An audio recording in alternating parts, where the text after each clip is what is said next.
Bonjour à tous.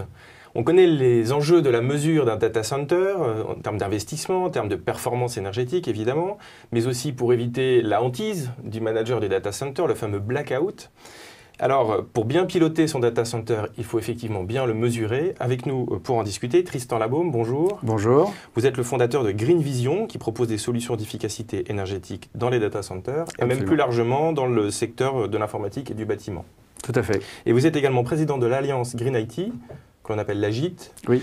dont l'objet est donc de réduire l'empreinte écologique et économique des systèmes d'information, encore une fois au sens large. Absolument. Bienvenue. Merci. Avec nous également Vincent Gonin, bonjour. Bonjour. Vous êtes architecte solution chez Joulex, Tout à fait. qui propose des solutions essentiellement logicielles pour la mesure et le pilotage de systèmes d'information et donc aussi de Exactement, data des outils de center. pilotage. Et un petit peu de nouveau sur Joulex, on a appris ce matin. Oui, une annonce récente, effectivement, Cisco a fait l'annonce il y a quelque temps de racheter la solution Joulex, donc on est ravis de cette nouvelle. Voilà. Bon. Alors, donc, pour obtenir des bénéfices en performance et en pilotage, encore faut-il donc mesurer correctement son data center. On parle souvent du PUE, mais peut-être que le PUE ne serait peut-être pas la panacée.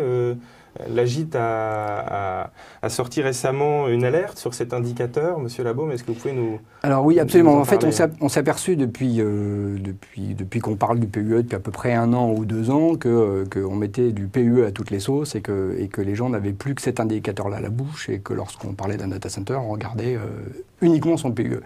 Et a fortiori au sein de l'Alliance Green IT, où on a vocation à avoir une démarche objective, neutre sur les enjeux environnementaux associés à ça, on se dit, mais cet indicateur, il a des atouts, mais il a aussi des travers qui peuvent être des travers importants, et il faut absolument les dénoncer parce que sinon, on va dans le mur. Et donc, on a publié un position paper que vous trouverez sur le site de l'Alliance Green IT qui s'appelle « Le PUE est-il un bon indicateur environnemental ?» Alors, la question a tout son sens parce que c'est sous cet angle-là qu'on l'a regardé.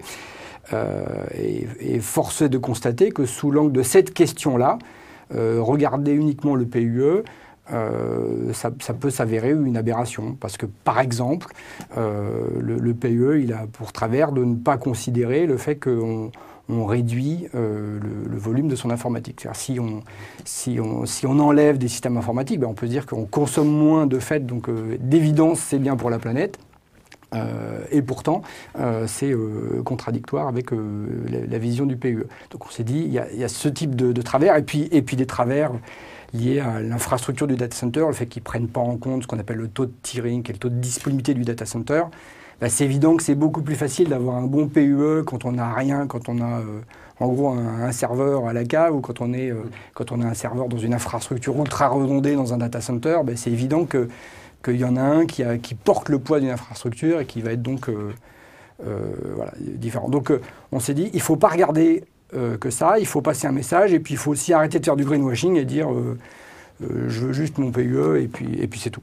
Voilà. Donc, mais vous jetez quand même pas le bébé avec l'eau du bain. Le PUE reste quand même un indicateur à prendre en compte. Oui, il faut le prendre en compte, mais il faut le prendre en compte pour se comparer avec soi-même. C'est-à-dire comparer le PUE de Pierre, Paul et Jacques, ça n'a aucun sens. On n'a pas la même informatique, on n'a pas les mêmes usages, on n'a pas les mêmes fonctions. Le PUE de Total, le PUE de la PME du coin, c'est pas du tout la même chose. Ça n'apporte rien.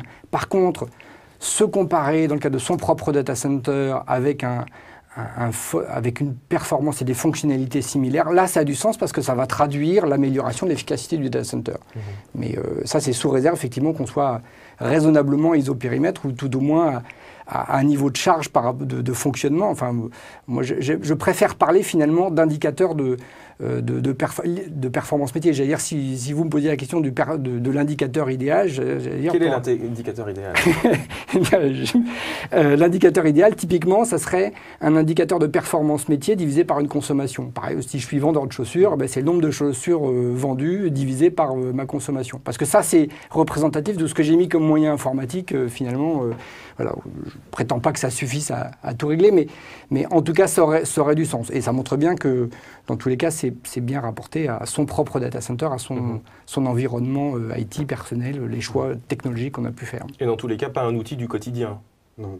Dans cette approche, juste pour compléter Tristan, effectivement, on a vu des sociétés comme eBay, par exemple, apporter une méthodologie et des outils vraiment pour apporter des métriques complémentaires au PUE liées à l'efficacité au sens production réelle et utile.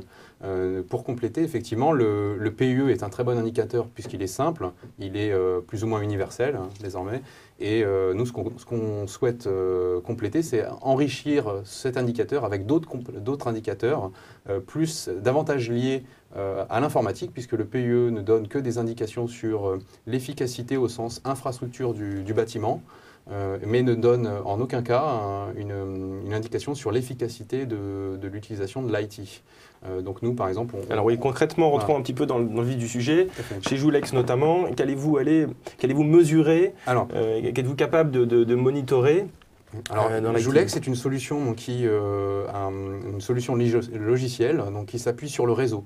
L'avantage, c'est qu'on ne nécessite pas d'équipement dédié à installer dans l'infrastructure, dans les racks, etc. On s'appuie sur les interfaces et les outils existants. C'est-à-dire que, par exemple, sur des serveurs, on a un ensemble d'interfaces qui nous permettent d'accéder à des données qui sont liés à l'équipement lui-même. Donc nous, on va adresser les équipements de l'IT, les serveurs, les équipements de stockage, quoi d'autre, même des machines virtuelles qui sont dans un environnement virtualisé. Et donc on va adresser équipement par équipement. Ensuite, on va donner donc bien sûr des indications sur la consommation de ces équipements et on va les regrouper logiquement. Mais au-delà de la consommation de l'IT, au sens électrique, il y a d'autres métriques qui sont très intéressantes à récupérer et qui sont disponibles dans la plupart des serveurs de nouvelle génération. Typiquement, la température interne, une ou plusieurs sondes internes sont disponibles sur ces équipements, ou bien la vitesse des ventilateurs, mais surtout aussi l'utilisation réelle des machines.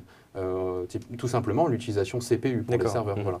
Mais ça pourrait être aussi d'autres métriques comme quelle est la capacité actuelle en termes de stockage, combien j'utilise, et on va pouvoir, par rapport à ces métriques-là, comparer sa consommation dans le temps par rapport à l'utilisation réelle de ces ressources, et donc sa production utile. Alors ce calcul est un calcul direct, vous parliez de mesure de la consommation électrique, ça veut dire que dans les serveurs, on a cette information-là où vous la déduisez d'autres Il y a plusieurs, effectivement. Nous, on dépend des capacités des équipements, puisqu'on ne déploie aucun logiciel matériel supplémentaire, donc on s'appuie sur les capacités des équipements. La plupart des équipementiers, désormais, fournissent des équipements qui disposent effectivement de sondes embarquées dans l'équipement qui sont interrogeables et pilotables à distance. C'est-à-dire qu'on va pouvoir également agir dans y compris sur la conso. Voilà, y compris sur la conso. Typiquement, le processeur va nous donner des informations. On va pouvoir éventuellement connaître sa fréquence d'horloge. On va pouvoir la réduire si on veut. Bon, ça, c'est bien. On y reviendra par la suite. C'est des technologies qui sont possibles, mais qui restent encore difficiles à mettre en place, puisqu'il y a un frein dès lors qu'on va vouloir manipuler, toucher à la disponibilité des serveurs. Mais effectivement, ces métriques, l'idée c'est de les consolider, de récupérer régulièrement dans le temps, les consolider, agréger en base de données pour pouvoir faire après des tableaux de bord complètement personnalisés. Et chaque client peut construire son propre tableau de bord. Et Joulex, c'est vraiment un outil de pilotage qui vous permet de définir, donc d'aller récupérer toutes ces informations-là avec différents protocoles réseau. Excusez-moi, et on va pouvoir stocker toutes ces informations-là pour produire différents rapports et bien, pour mieux piloter son data center. Ça représente quelle quantité de données? On est dans quelle échelle de temps, par exemple, et de nombre de mesures? C'est à la seconde, c'est à la minute, ça se passe comment? Alors effectivement, on a besoin de solutions de pilotage en temps réel, donc à la seconde ou la minute. Après, c'est la capacité des hommes à réagir derrière, et elle n'est pas forcément de l'ordre de la seconde pour eux. Donc on va dire que c'est effectivement plutôt de l'ordre de la minute pour des informations qui vont servir à du suivi d'exploitation et qui vont permettre de s'assurer qu'on respecte les règles d'ingénierie électrique et donc de se prémunir de pannes potentielles au niveau du data center. Là, on a besoin d'être capable de réagir vite dans un certain nombre de cas de figure. Et puis on a aussi besoin de monitoring énergétique avec une échelle de temps un peu plus longue, donc la semaine, le mois, l'année forcément, mais on va dire le mois, c'est un indicateur raisonnable pour être capable de suivre et de piloter les données. Là, pour être capable de faire des projections énergétiques, des actions de suivi capacitaire, mais qui réclament des interventions, mais pas forcément des interventions immédiates. Mais on dit, voilà, on voit bien que, par exemple, on est sur une tendance de croissance de 10% par mois sur la consommation énergétique. Bon, on projette que dans 4 mois, on va saturer, on va dépasser les seuils de chacune des sources. Donc là, il faut agir. Mais on est dans des décisions d'investissement, des choses comme ça. D'investissement ou de rationalisation, et c'est au travers d'outils logiciels aussi qu'on va pouvoir se rendre compte de l'efficacité unitaire de certains composants. On dit, tiens, mais on s'aperçoit qu'il y a X serveurs qui remplissent la fonction Z. Ceux-là, ils consomment 2 fois plus que les Y serveurs qui font la même fonction. Donc peut-être que du coup, on va dire, mais finalement, là, on a un problème. Ça met en avant, grâce à des outils qui vont aller finement, qu'il faut agir, et ça va motiver les gens pour agir. Parce qu'aujourd'hui, alors heureusement, les choses évoluent, mais fondamentalement, on est on atteint dans le data center, et puis quand ça saute, enfin voilà, quand on atteint les seuils, on fait quelque chose. On n'est pas encore dans le proactif et dans le préventif. Et c'est grâce à ces outils-là qu'on est capable de faire du préventif. Donc c'est fondamental. Et le suivi capacitaire, l'anticipation des évolutions, c'est fondamental, y compris sous l'angle économique, c'est-à-dire pour anticiper pas la fin de vie, mais la fin de capacité d'un data center, parce que c'est ce qui va permettre d'anticiper sa future construction, déménagement, etc. Enfin, quand on sait que l'échelle de temps de construction d'un data center ou de déménagement, c'est plutôt 9 mois pour les gens très très très très rapides, et plutôt de l'ordre de 18 mois, 2 ans pour le commun des mortels, on voit bien que l'échelle de temps, il faut anticiper les choses. Voilà, on ne déménage pas l'infrastructure informatique d'une grosse société du CAC 40 en peu de temps. Donc il faut anticiper, et ce n'est pas le jour où on s'aperçoit qu'on n'a plus de capacité, parce que les projets, ils arrivent, et puis les équipes de métier, elles ne vont pas attendre, dire je veux que ça marche, quoi. Enfin, la première étape, c'est vraiment la visibilité. C'est vraiment fondamental, parce qu'aujourd'hui, c'est vrai que la plupart des clients n'ont pas cette visibilité aussi fine. C'est vrai qu'ils ont, dans le meilleur des cas, ils ont souvent une visibilité au niveau de la salle globale, ils voient les évolutions dans le temps. Maintenant, ou à la baie, ou par aller, mais ils ne voient pas, et dans certains cas, c'est souvent les retours qu'on a, ils ne savent pas, ils ne comprennent pas pourquoi à tel moment, pour quelle raison l'augmentation de la consommation sur ces équipements-là en particulier. Et donc c'est vrai que quand on va mettre en place la mesure, via le monitoring au niveau des équipements, on va vraiment savoir et comprendre quels sont les patterns de consommation, pourquoi je consomme, à quel moment, pour quelle raison, est-ce que c'est lié à un modèle d'équipement particulier, est-ce que c'est lié à une charge, des changements d'application peut-être tout simplement. Et donc c'est vraiment fondamental de pouvoir historiser, donc c'est ce qu'on fait. On a une mesure qu'on va agréger et consolider heure par heure. Et puis par rapport aux aspects temps réel, on a aussi la capacité à remonter la puissance instantanée ou la température, enfin toutes ces métriques qu'on a évoquées tout à l'heure, voire d'autres à terme. Mais on va pouvoir les mettre et les afficher sur un tableau de bord, un plan de salle par exemple, ou vu par baie, etc. Alors on comprend bien que ce type de données va intéresser différents types de personnes dans l'entreprise, et que ça répond à des enjeux de nature très différente, économiques, techniques. Vos clients, ils recherchent quoi? Est-ce qu'il y a une priorité, ou c'est ce mix qui les intéresse? C'est vrai que souvent, il y a des aspects purement financiers. On sait qu'il y a chez beaucoup de clients, il y a des serveurs qui ont été provisionnés pour une application, puis qui n'ont jamais été enlevés. Ça arrive souvent, malheureusement. C'est vrai qu'il y a des serveurs zombies, on appelle ça, qui tournent pour rien, donc qui gaspillent. C'est vraiment du gaspillage. Après, il y a aussi effectivement, donc c'est aller chercher à réduire ces gaspillages. Et puis aussi, donc ça c'est plutôt pour les aspects financiers. En termes d'image, de communication, les équipes RSE, développement durable, ont besoin de communiquer sur les initiatives pour améliorer surtout les émissions de carbone associées à la consommation. Et puis après, en parallèle de ça, les équipes IT, on va avoir d'autres besoins plutôt liés à l'optimisation, performance, faciliter ou favoriser certaines ressources par rapport à d'autres si la capacité électrique est mise à mal. À l'inverse, les services généraux, enfin j'appelle ça comme ça, qui gèrent vraiment le bâtiment, ont besoin juste de s'assurer qu'ils disposent de la capacité nécessaire pour accueillir toutes les ressources qui sont dans l'IT. Maintenant, c'est vrai que souvent l'IT est en charge de ces aspects-là, mais c'est vrai qu'il y a quand même un frein, c'est malheureusement c'est l'IT qui est en charge, mais qui ne paye pas la facture électrique. Donc, oui, c'est un problème récurrent dans le donc souvent, c'est vrai qu'il y a un frein. Data center. Voilà, ils n'ont pas la volonté forcément. Leur priorité, c'est de rendre le service disponible en permanence, et donc optimiser sa consommation, c'est un petit peu en contradiction avec cette... Mais c'est clair qu'il y a des incohérences dans le mode de fonctionnement aujourd'hui au sein des entreprises. Si on veut aller effectivement vers de l'optimum d'efficacité énergétique, moi je dis souvent qu'il faut même aller... Alors effectivement, il y a d'évidence un sujet qu'on aborde régulièrement dans les data centers, qui est la séparation services généraux qui mettent à disposition et l'informatique qui génère de la consommation. Moi je dis, mais il faut même aller un cran plus loin. C'est-à-dire que je pense même qu'il faut remonter jusqu'à l'utilisateur et qu'il faut être en mesure de remonter l'information de l'utilisateur de l'impact de ses besoins fonctionnels exprimés au travers des métiers, etc., pour qu'on se retrouve avec des clés de répartition des coûts énergétiques qui remontent pour que toute la chaîne soit sensibilisée. Alors quand vous dites utilisateur, il faut prendre un exemple. Le département marketing a besoin de tant serveurs, de tel jour. On sait identifier qu'il a utilisé le data center à telle puissance, à tel moment, comme c'est historisé par des outils du type de Joulex, on peut lui envoyer la facture en interne. C'est ce à quoi il faudrait tendre, parce qu'aujourd'hui, on est dans quel mode de fonctionnement? Aujourd'hui, on est dans un mode où il y a une direction métier qui dit, ben voilà, ou direction marketing qui dit, je veux un outil de CRM, etc. Donc, il dit ça au métier, qui font un cahier des charges, qui donne l'informatique, qui achète un logiciel, qui demande à l'éditeur, qui dit, il faut une grosse machine, dernière génération, etc. Qui dit au DSI, qui dit, oui, mais il faut que ça marche tout le temps, donc je vais le mettre en cluster, je vais redonder, donc je vais doubler l'infrastructure, je vais prévoir des évolutions capacitaires, donc on se retrouve avec un truc qui enfle, etc.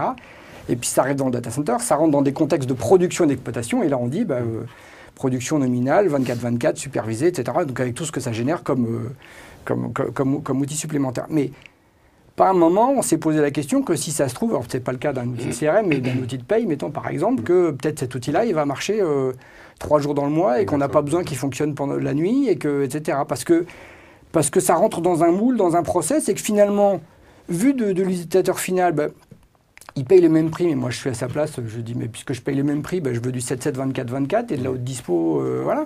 Mais c'est sous l'angle environnemental, énergétique et d'efficience, c'est absurde. Si on allait sur la chaîne de valeur et des personnes impliquées, si tout le monde était impliqué et qu'on réduise au strict nécessaire, on serait largement gagnant. Pour donner un autre exemple sur le même principe, c'est une des recommandations du Code of Conduct for Data Center, c'est dire, après tout, il y a des applications critiques qui méritent d'être dans du data center tier 4 haut niveau, etc., et puis du moins critique qui méritent d'être dans du tier 1, etc. Mais allons jusqu'au bout de cette logique. Considérons qu'il y a des applications qui ne peuvent pas marcher 100% du temps, dont on peut accepter un temps d'interruption de quelques heures ou de quelques jours. Après tout, ça peut faire...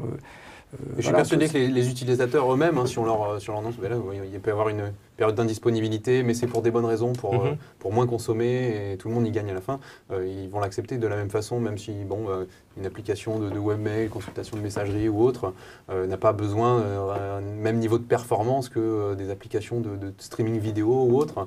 Donc tout ça, il faut vraiment le réguler. Mais la clé, c'est comme le prix. C'est-à-dire que tant qu'on ne fait pas payer, on est dans une période où on veut du tout illimité. Donc plus on a, plus on prend, plus on consomme. Il faut mettre des freins, et les seuls freins qui marchent objectivement, c'est les freins économiques. Et ce jour-là, on rationalise de manière intelligente et efficace, et pas brutalement juste pour... Là, en gros, vous dites qu'il faut mettre l'utilisateur dans la boucle. Ça rejoint ce que vous disiez sur les patterns tout à l'heure. Est-ce qu'on peut rentrer un petit peu dans ce détail-là et peut-être voir de quelle manière, à l'instar de l'utilisateur, vous avez la capacité d'intégrer des données exogènes, et quelles sont-elles? Alors, sur les patterns, donc on va pouvoir produire différents rapports. Vous parliez de remonter de la consommation liée à un service ou bien à des utilisateurs ou à un applicatif. On va pouvoir faire ce mapping justement et donc remonter cette consommation dans le temps par rapport à ces différents critères. Donc, des utilisateurs qui sont hébergés dans un environnement mutualisé chez un hébergeur. On va pouvoir vraiment apporter cette visibilité, même si les ressources sont virtualisées. Par rapport aux données exogènes, donc on a... Alors, justement, on en fait quoi des patterns? Parce qu'on a repéré des usages récurrents, je ne sais pas donner une bonne définition française du pattern, mais quelque chose dans ce goût-là. Donc vous savez qu'il va se passer quelque chose, donc on anticipe. Oui, l'idée, c'est vraiment, par rapport à ce qu'on observe, c'est d'en tirer des conclusions. Effectivement, on va peut-être s'apercevoir qu'à certains moments, comme le disait Tristan, il y a des ressources qui ne sont jamais utilisées, ou donc plutôt des serveurs zombies, ou à l'inverse, des applications qui ne sont utilisées que la nuit, ou au contraire en journée, enfin certaines périodes où on va pouvoir faire des choses. Il y a un certain moment où on va pouvoir allouer toute la puissance aux équipements, et puis à d'autres moments, on va pouvoir réguler, diminuer les ressources, enfin la puissance des machines. Et ça, on va le faire en amont de la réelle demande de puissance. On va prévoir. On peut essayer de prévoir effectivement par rapport à ce qu'on a vu dans les différents rapports. Mais c'est vrai que tant qu'on n'a pas cette donnée qui est présentée graphiquement, on n'a aucune idée. Hein. C'est vrai que nous, on le voit à chaque installation, quand on fait des audits énergétiques, pas seulement dans le data center d'ailleurs, au niveau de la bureautique, déjà il faut faire le constat.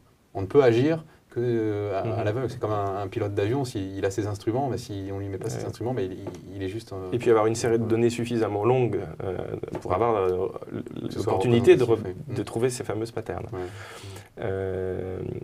Oui, sur les données exogènes, que peut-on ajouter et qu'est-il pertinent d'ajouter? Alors, on peut prendre en considération, et on a des projets de recherche justement par rapport à ça, des problématiques d'effacement. Par exemple, l'idée c'est de s'effacer complètement du réseau. Certains sites, alors sur un data center complet, c'est encore délicat, c'est plutôt de la recherche, mais l'idée c'est peut-être de suivre aussi, déplacer des charges de travail par rapport à liées au coût de l'électricité. Si le coût est inférieur à certains endroits, on va peut-être favoriser le déplacement et le traitement localement à cet emplacement. Les coûts ne sont forcément pas les mêmes d'un pays à l'autre. Donc avoir différents data centers, on va pouvoir peut-être répartir la charge ou bien déplacer certaines charges sur certains critères de ce type-là. Ou bien la température externe, puisque il y a des choses aussi simples que la météo. Voilà. De la même façon que l'IT a un impact sur le refroidissement, plus on consomme au niveau d'un serveur, plus il va falloir refroidir. Et donc tout watt économisé sur un serveur est indirectement récupéré sur le système de refroidissement. Ouais. Alors ça, pour la mesure, mais est-ce que pour le pilotage, c'est la même chose? Parce que vous disiez tout à l'heure qu'on a parfois une distinction entre le propriétaire de l'IT et le propriétaire de l'infrastructure. Comment est-ce qu'on peut piloter ça? Est-ce qu'il faut avoir un pilotage centralisé et qui donc va peut-être s'appliquer à deux entités qui sont différentes? Ce qu'on apporte, vous avez dit, au contraire, on le répartit.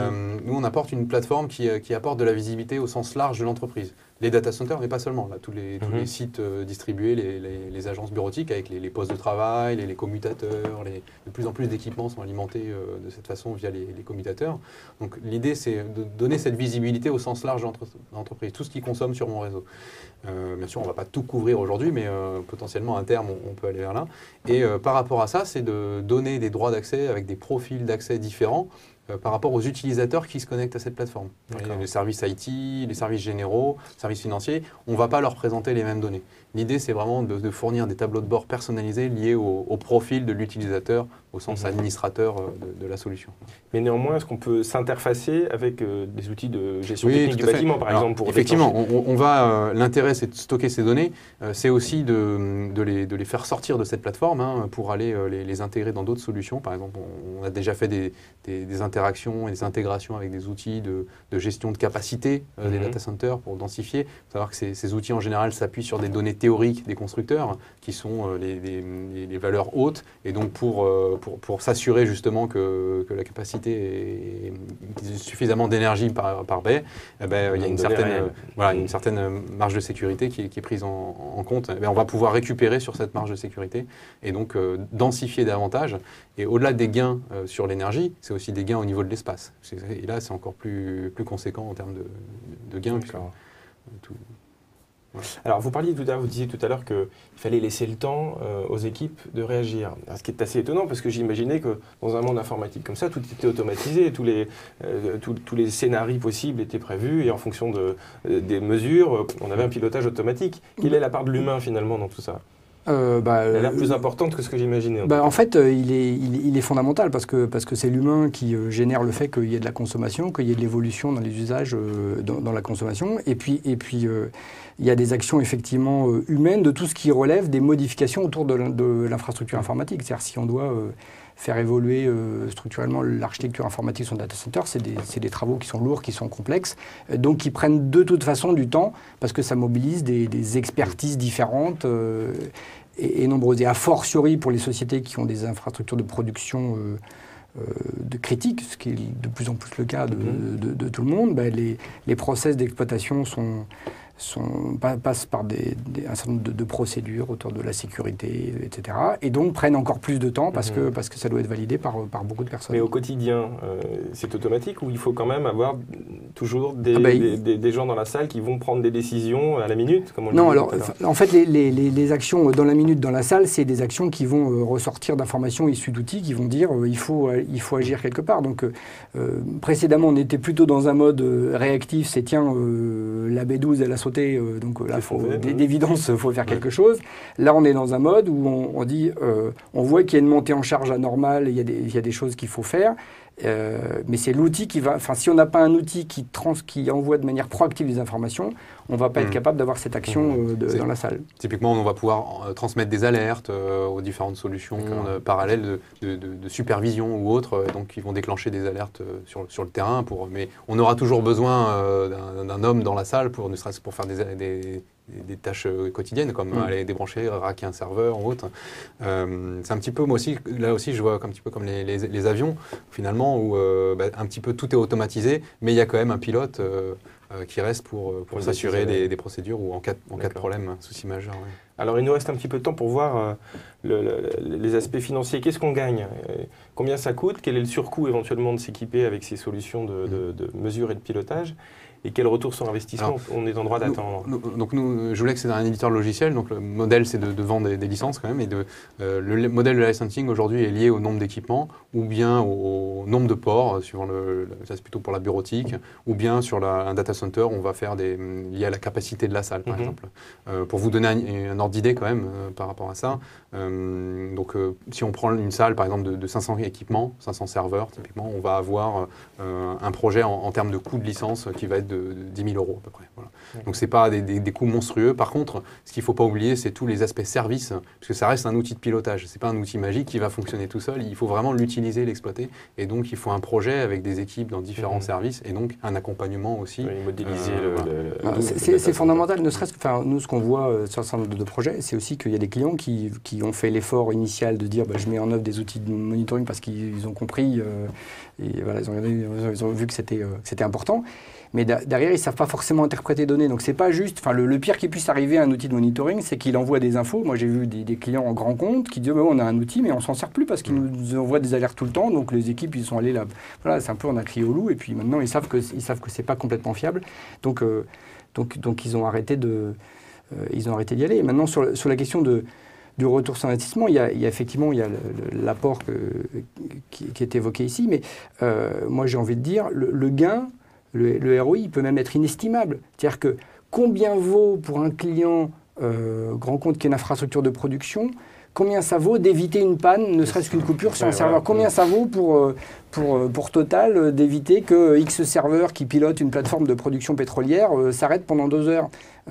Ça vaut peut-être 50 fois le prix d'achat de la licence. Alors maintenant, est-ce que c'est un ROI au sens purement mathématique de dire, je suis contrôleur de gestion et je veux mon ROI garanti sur 3 ans? Enfin, c'est pas comme ça que ça marche. On peut avoir un ROI en 3 minutes si on évite une panne, comme on peut avoir des ROI sur les gains en termes d'efficacité autour des serveurs. Donc, il ne faut pas oublier cet angle-là parce que particulièrement dans le monde du data center, la priorité, ça reste la disponibilité et la production. Et ça, c'est un sujet dont les exploitants de data centers souffrent. C'est cette incapacité à prévoir s'ils n'ont pas des outils performants. Et bien donc, nous aurions pu intituler cette table ronde « Bien mesurer et bien piloter son data center pour éviter le blackout » finalement. Quelque part. Merci à vous deux d'avoir partagé avec nous votre expertise. Au revoir. Au revoir. Merci à vous également, internautes, de nous avoir suivis. Je vous rappelle que vous pouvez retrouver nos autres vidéos sur cleantechrepublic.com et sur la tribune. Au revoir.